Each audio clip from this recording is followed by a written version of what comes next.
নমস্কার, আজকে নিয়ে এসেছি আচারি পটলের রেসিপি। পটল তো নানা রকমভাবে খেয়েছেন, এরকমভাবে একবার বানিয়ে দেখতে পারেন। টক ঝাল মিষ্টি স্বাদের অসাধারণ কম্বিনেশনের তৈরি।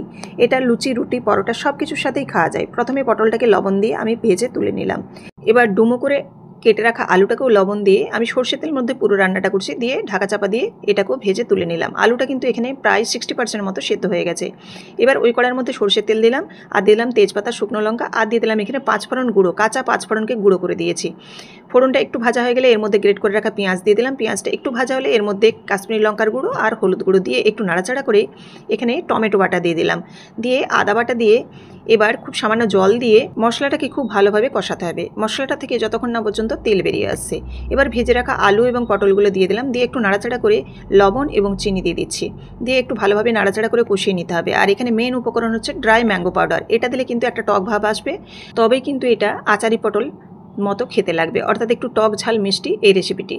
তো দেখুন এখানে বেশ কিছু আমি মশলাও রেডি করে নিয়েছি। এই মশলাটি যদি আপনারা ভালোভাবে দেখতে চান বা ফুলভাবে দেখতে চান, তাহলে অবশ্যই আচারি পটলের ফুল রেসিপিটি আপনারা দেখে নিতে পারেন ইউটিউব চ্যানেল এবং ফেসবুকে।